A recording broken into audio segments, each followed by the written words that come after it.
Today we're going to enjoy Grumpy Bird. At the end, I want you guys to be able to retell this story. So let's think of the three parts we got to retell.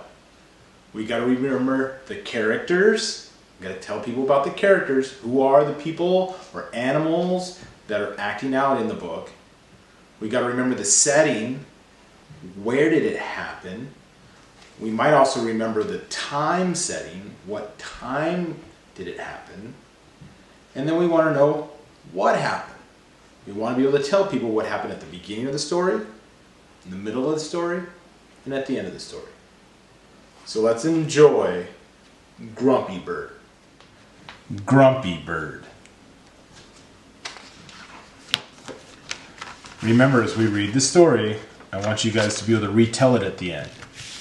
Characters, settings, what happened at the beginning, middle, and end. Here we go. Grumpy Bird, Jeremy Tankard. One name, so he's both the author and the illustrator. When Bird woke up, he was grumpy.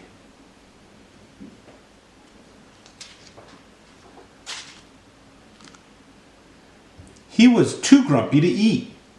He was too grumpy to play. In fact, he was too grumpy to fly. "Looks like I'm walking today," said Bird. Our first character. Look at the setting. What happened here at the beginning of the story?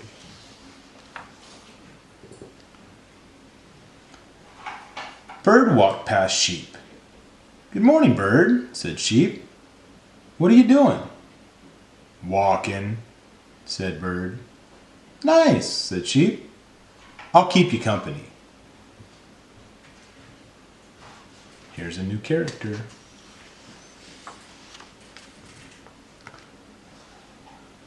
Bird walked past Rabbit. "Hi there, Bird," said Rabbit. "What are you doing?" "I'm walking," said Bird. "It's no fun." "I could use some exercise," said Rabbit. "I'll walk too." Another character has joined the story. What are they doing? Bird walked past Raccoon. "Hey, Bird," said Raccoon. "What are you doing?" "I'm walking," snapped Bird. "What does it look like?" "Looks like fun," said Raccoon. "I'm coming too." Look at all of his friends. Those are the characters. Where are they? What are they doing? Keep it up, you guys. Bird walked past Beaver. "Hello, Bird," said Beaver. "What are you doing?" "Let me give you a hint," said Bird. "You do it by placing one foot in front of the other." "Walking?" guessed Beaver. "I love walking."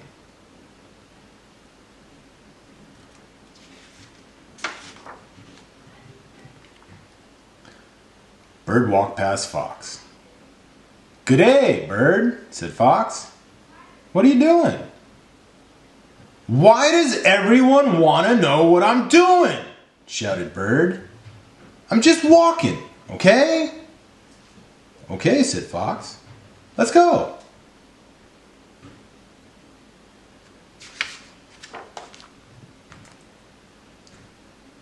Bird walked. The other animals walked.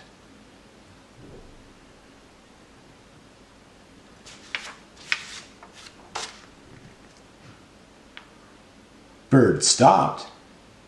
The other animals stopped.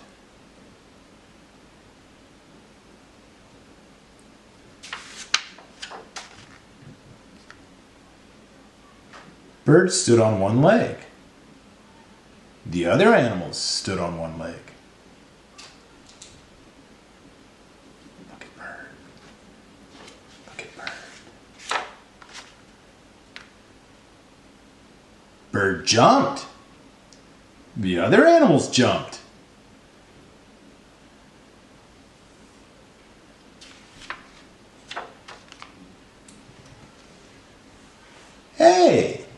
"This is fun," said Bird.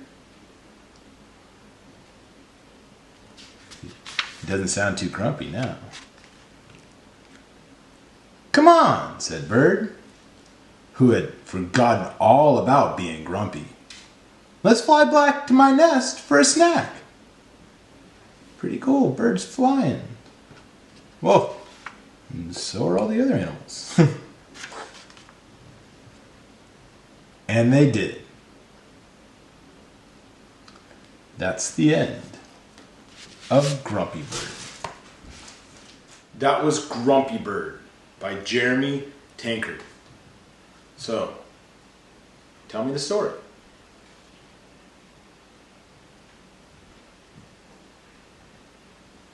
Yeah, so we have to remember who the characters were. First one's easy, Bird.